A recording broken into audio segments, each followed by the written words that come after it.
Welcome back. As you can see, here in the South, there is seldom enough snow to go sledding, so dog mushers built an alternative, the wheeled cart. Before I go for a spin, let's get back to the USSR. To Siberia again, where we find the Siberian Husky, a dog with a history dating back over 3,000 years. To bring us up to date, we harnessed up Bill and Annette Osmanchico Sibes for a day of sled pulling. They're one of the few breeds that are originally bred from the wolf. They're quite an old breed. They've been bred for over 2,000 years. Originally, they were bred by a kind of an Eskimo tribe from Russia, the Chukchi tribe. They were bred to pull the sled, and because they have to work in a team, they had to be of good temperament, so they're not always fighting with each other. And they had to be strong and endurant, just so that they could, travel on the sleds, because that was the easiest way of getting around up north there. But Bill and Annette don't live up north. So just how did these two Vancouver Islanders get into sled pulling? Once you have two, the people that we bought our first two from, they did a little bit of recreational sledding with theirs and invited us up, and we found it quite intriguing. But with two dogs, you can't do a lot of running. So when we had our first litter, we started doing a little bit more running from that point on. We've learned a lot more later on by trial and error. There's not a lot of people on Vancouver Island that do sledding with their dogs because of the weather and the amount of time in the season that you have to run. So we did a lot of it on trial and error and just asking questions to people that do a little bit. And it's taught us a lot, and it's taught us a lot about the dogs and ourselves. We do a lot more of the work with three-wheeled carts, building up their stamina, building up their strength, just so that when we do get some snow down here, they're in good shape and we can go for a good spin. What we usually do is we hook up two teams, one team each, and we set a goal in our mind. The dogs would run 5 miles. It didn't matter if it took them all night, they would go 5 miles. And it seemed to work really well for us. At first, it did take quite a while. We'd have to stop them quite a bit until so they could catch their breath. And by the end of the season, they were running 5 miles nonstop. And it was kind of a thrill the first time they did it. It's kind of nice when all the training pays off. And I think conditioning with just about any dog is important, especially if you're going to be showing the dog, but especially a working dog. I don't think a good judge would put up a dog that didn't have good muscling and good conditioning. The problem is with most people, they don't spend the time to do it. And we find it's much easier to take 6 of them out on a sled or a cart than it is to take them all for a walk, especially when you have 10 of them. So we try to get them out in the sled and the cart as much as we can in the fall and the winter.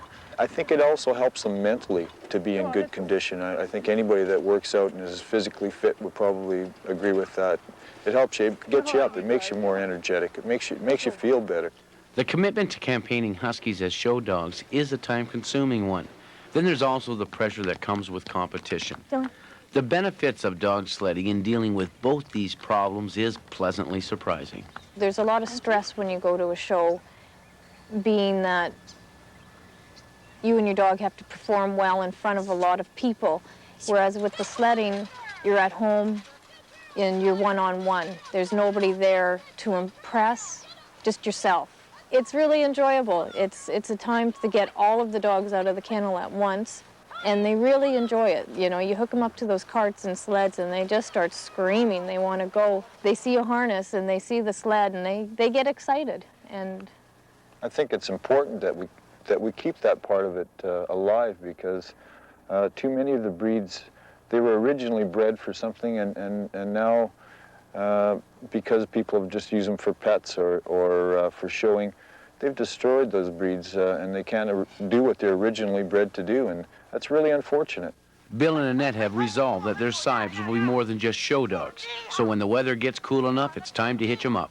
putting them in harness, I think the team building is more important than like how they run with each other. It's all by trial and error. You try and find which ones are going to get along the best and which ones can match each other the best in stride. There's one other intangible that a good sled dog must have. The conditions and the conditioning of the dog doesn't play as high of a factor because the heart wants them and tells them to go. And Drifter, that's his biggest quality, is he'll run anywhere, anytime, all the time. And the two girls out front, they're starting to be that way too. And I think having them so compatible makes it easier on them. They're very strong for their size.